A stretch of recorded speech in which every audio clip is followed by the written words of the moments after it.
Dr. Marjan Assefi asked, "Are you feeling prepared for the upcoming exams? If not, don't worry because you are not alone." Welcome to the first leg of a journey that will guide you through the labyrinth of the DAT, PCAT, and MCAT exams. These three acronyms may sound like a jumbled alphabet soup right now, but by the end of our time together, they'll be as familiar to you as ABC. These exams are more than just a test of your knowledge. They're a litmus test for your future in the medical world. The Dental Admission Test, or DAT, the Pharmacy College Admission Test, or PCAT, and the Medical College Admission Test, or MCAT, are gateways to your dream careers in dentistry, pharmacy, and medicine, respectively. They're the keys that unlock the doors to prestigious institutions where you'll learn, grow, and eventually make significant contributions to the field of healthcare. But let's be honest, the journey to acing these exams isn't a walk in the park. It's more like a marathon. However, just as every marathoner needs a training plan, every aspiring medical professional needs a study strategy. That's where this video comes in. Our goal is to equip you with the knowledge and tools you need to tackle these exams with confidence. We'll help you understand the structure and content of these exams, create an effective study plan, delve into proven study techniques, and even guide you through practice exams. But we're not just focusing on the academics. We understand that a healthy mind resides in a healthy body, so we'll also touch on the importance of maintaining your health and wellness during your preparation period. And lastly, we'll serve up a hearty dose of motivation to keep you going when the going gets tough. So buckle up and get ready to take control of your future. It might seem like a daunting task now, but remember, every grand journey begins with a single step. Now that you know what to expect, are you ready to break down the preparation process into manageable steps? Before diving into the preparation process, you need to understand the structure and content of the DAT, PCAT, and MCAT exams. Each of these exams has a unique format, but they all share a common goal: assessing your knowledge and skills in specific areas related to healthcare professions. Let's get a closer look at each exam, starting with the Dental Admission Test, commonly known as the DAT. This exam is divided into 4 sections: survey of the natural sciences, perceptual ability, reading comprehension, and quantitative reasoning. The survey section assesses your knowledge of biology, general chemistry, and organic chemistry. The perceptual ability test, on the other hand, is designed to evaluate your spatial visualization and problem-solving skills. Reading comprehension measures your ability to understand, analyze, and apply information from scientific passages, while quantitative reasoning involves mathematical problems. Next, we have the Pharmacy College Admission Test, or the PCAT. This exam is split into 7 subsections: writing, biology, chemistry, critical reading, and quantitative reasoning. The writing section requires you to write a short essay on a given topic. The biology and chemistry sections test your knowledge in these specific areas, while critical reading assesses your comprehension and analysis skills. Quantitative reasoning, similar to the DAT, involves solving mathematical problems.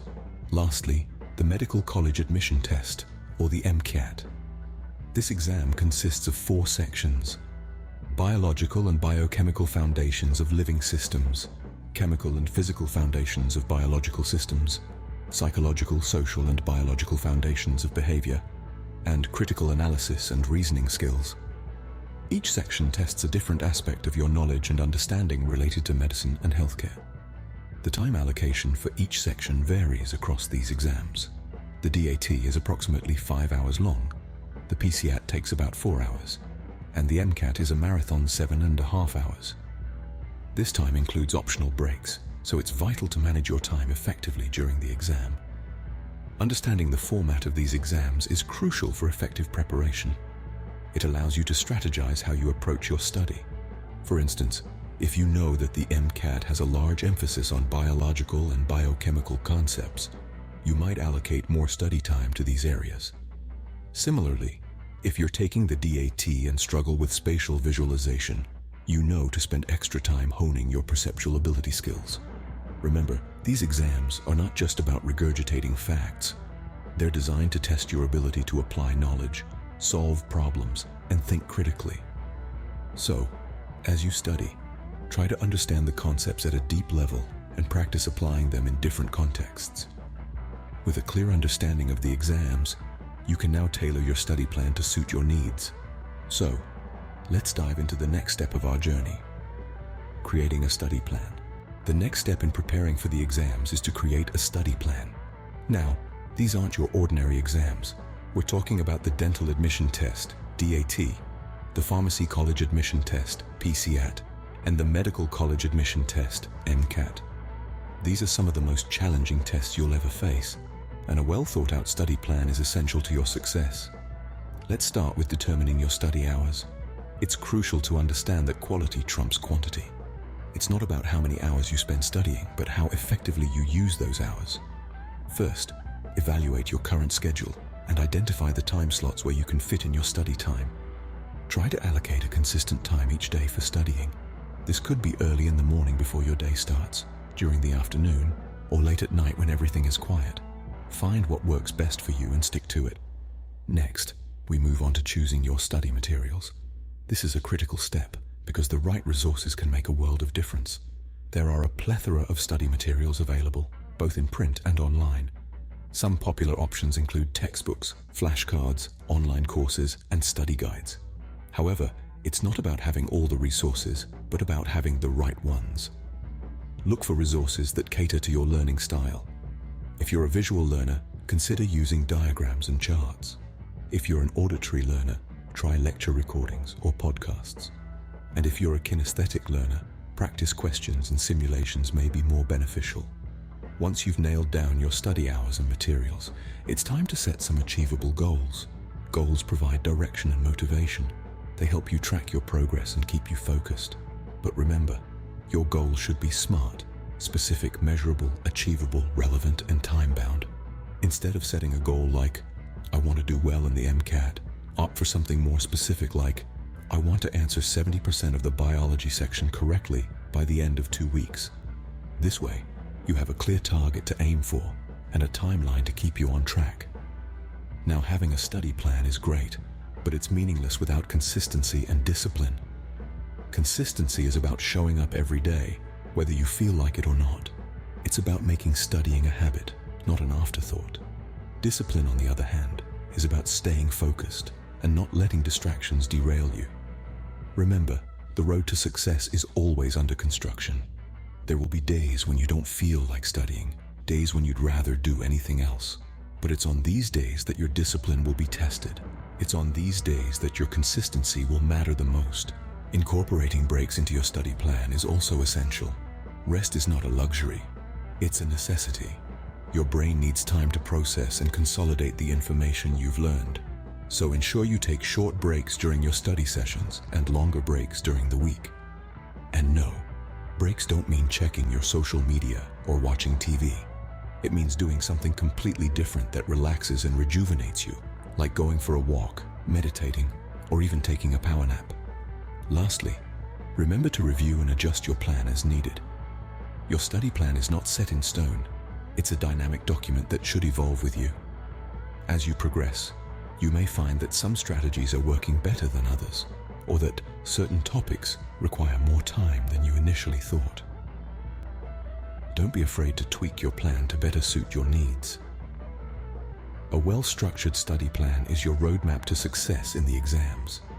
It's your blueprint, your game plan, your secret weapon. So take the time to create one that fits your needs, and then follow it with unwavering dedication and perseverance. After all, success is the sum of small efforts, repeated day in and day out. Happy studying. Effective study techniques can make a significant difference in your preparation. It's a truth universally acknowledged that not all study methods are created equal.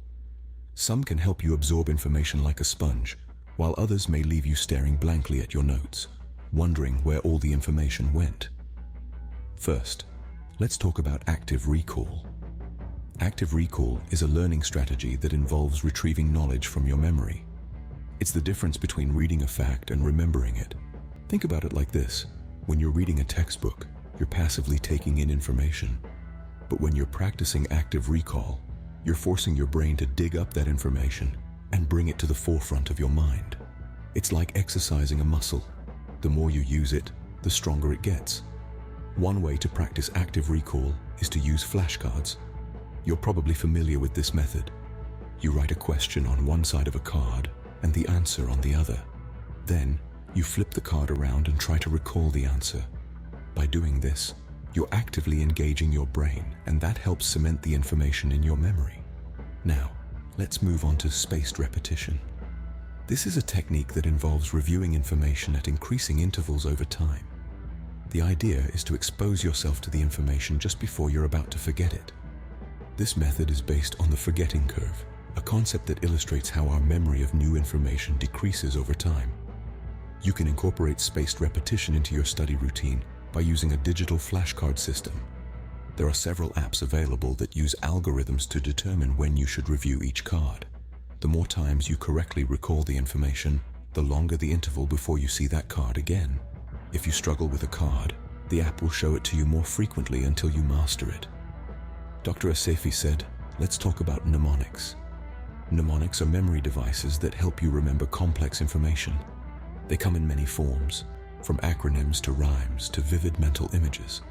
For example, you might use the acronym DAT to remember the order of the exams: dental admission test, pharmacy college admission test, and medical college admission test. You can also use visual mnemonics. These involve creating a mental image to help you remember a concept. For instance, if you're studying the parts of the cell, you might imagine the cell as a city, with different parts of the city representing different parts of the cell. The nucleus could be City Hall, the powerhouse of the city, just like the mitochondria is the powerhouse of the cell. Mnemonics are particularly useful when studying for exams like the DAT, PCAT, and MCAT, which require you to remember a vast amount of information. However, it's important to create mnemonics that make sense to you. The more personal and imaginative they are, the more effective they'll be. So there you have it: active recall, spaced repetition, and the use of mnemonics. These techniques are not just about studying harder, they're about studying smarter. They're about leveraging the way your brain works to maximize your learning and retention. Remember, these techniques are not a magic bullet. They require effort and consistency. But with practice, they can become an integral part of your study routine, enhancing your understanding and retention of information. Applying these study techniques will optimize your study time and boost your exam performance.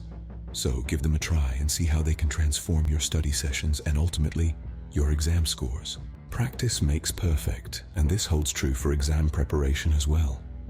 As we delve deeper into our journey of acing the DAT, PCAT, and MCAT exams, we now turn our attention to a crucial aspect of our study regimen: practice exams and review sessions. Let's first address practice exams. They serve a dual purpose. Firstly, they familiarize you with the format of the examination. Each of these exams, be it the DAT, PCAT, or MCAT, has its own unique structure. Knowing this structure beforehand helps you navigate the exam smoothly, saving precious time on the actual test day. Secondly, practice exams act as a mirror, reflecting your understanding of the subject matter. They help you assess where you stand and identify areas that require more focus. Think about it. How many times have we found ourselves in situations where we thought we had a good grasp of a concept, only to falter when faced with a question on it? Practice exams help to bridge this gap between theoretical understanding and practical application. Now, let's dive into the world of review sessions. These are not just a reread of what you have already studied. Instead, they are an active process of reinforcing what you have learned. The human brain is wired to forget, and it's a scientifically proven fact that we tend to lose information over time if it's not reinforced. Regular review sessions help to cement this information in your long-term memory, making it easier to recall during the exam. So what's the best way to approach these practice exams and review sessions? Here are some tips. Firstly, treat practice exams seriously. Simulate the real exam environment as much as possible. This means adhering to the time limits, avoiding distractions, and even taking breaks as per the actual exam schedule. Secondly, don't just take an exam and move on. Spend time analyzing your performance. Identify your weak areas and work on them. Remember, the goal here is not just to get a high score in the practice exam, but to learn and improve. Thirdly, make review sessions a regular part of your study routine. Reviewing once a week is a good starting point, but you can adjust this based on your needs. Lastly, and most importantly, remember that these practice exams and review sessions are tools for learning. They are not meant to stress you out or make you feel inadequate.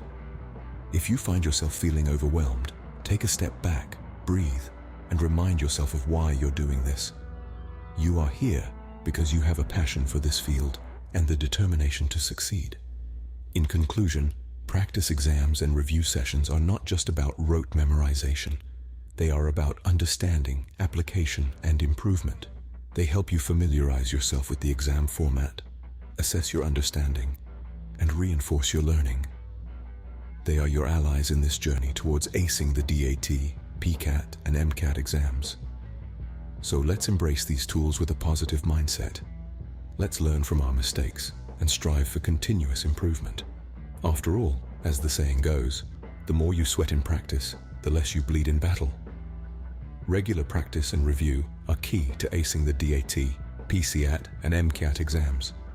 While preparing for the exams, don't forget to take care of your health and wellness. As we delve into the realm of health and wellness, it's crucial to understand the integral role it plays in our study journey. The connection between a balanced diet, regular exercise, adequate sleep, and overall health is well documented. These elements form the cornerstone of maintaining both physical and mental health during such a challenging period. When we speak about a balanced diet, we're referring to the consumption of a wide variety of foods in the right proportions. This doesn't mean you have to munch on kale all day or give up on your favorite treats. It's about ensuring your body receives the necessary nutrients to function optimally. Include lots of fruits, vegetables, whole grains, lean proteins, and healthy fats in your meals. Hydrate regularly and try to limit your intake of processed foods and sugary drinks. Remember, your brain, much like any other part of your body, needs nourishment to perform at its best. Regular exercise, on the other hand, isn't merely about maintaining physical fitness. It's also a powerful antidote to stress, anxiety, and even feelings of depression. A 30-minute brisk walk, a quick jog around the block, or a short yoga session can do wonders for your mood and energy levels. Exercise aids in improving concentration and cognitive function, both of which are essential for your studies. So don't consider exercise as time taken away from your study schedule. Instead, view it as an investment in a more productive, focused, and relaxed version of yourself. Next, let's talk about sleep, the often ignored aspect of health and wellness. Pulling all-nighters might seem like a practical approach when you're swamped with study materials.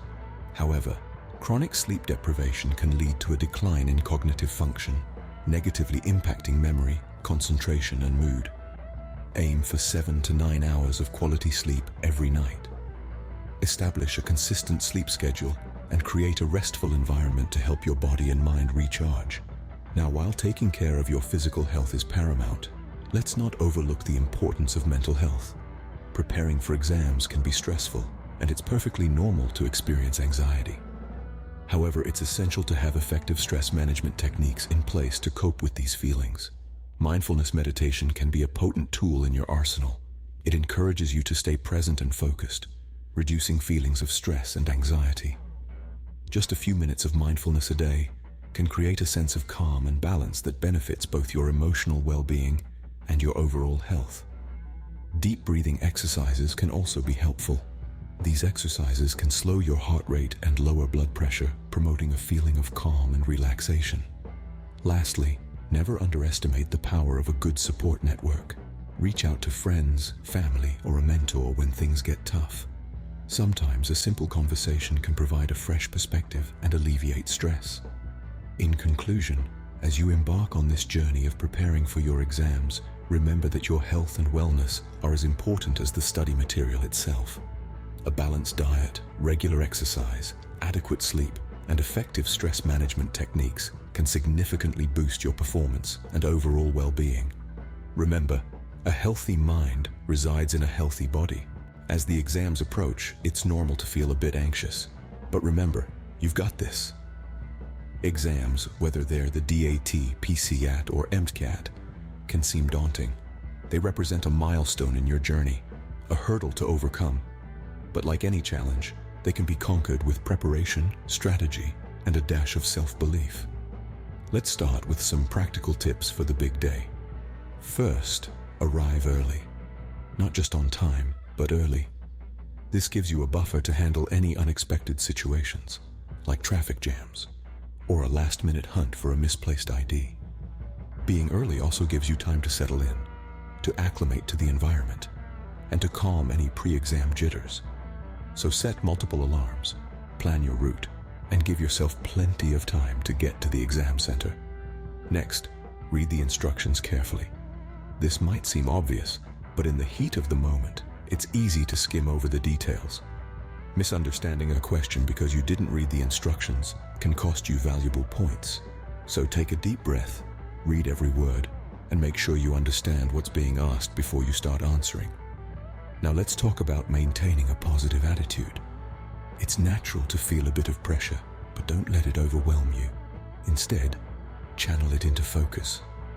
Look at each question as an opportunity to show what you know, not as a potential pitfall. And remember, a single question doesn't define your entire exam. If you come across a tough one, don't panic.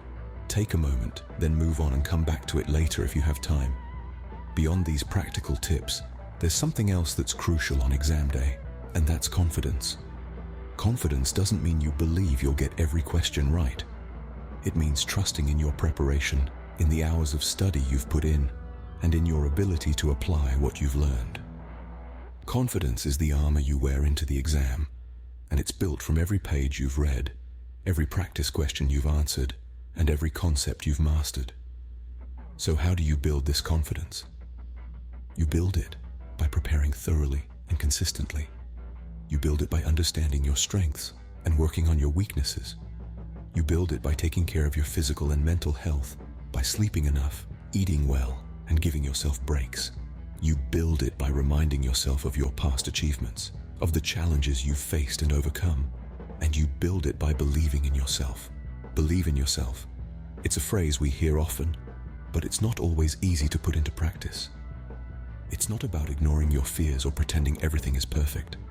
It's about acknowledging your fears, facing them, and then reminding yourself that you are capable, that you are prepared, and that you can do this. It's about understanding that success isn't about perfection, but about progress. It's about knowing that every step you've taken, every hour you've studied, has brought you closer to your goal. It's about recognizing that even if you stumble, you have the strength to get back up and keep going. And finally, believe in the power of resilience. Exams are important, yes, but they're not the only measure of your worth or your potential. Whether you ace your exams or face some setbacks, remember that your journey doesn't end there. With resilience, with the willingness to learn from your experiences and keep moving forward, there's no limit to what you can achieve. In the end, remember this: you're not just studying for an exam. You're building a foundation for your future. You're learning skills and knowledge that will serve you not just in the exam hall, but in your career and in your life. So take a moment to appreciate how far you've come and to envision where you're going. Believe in yourself and your preparations, and you will do great in the exams.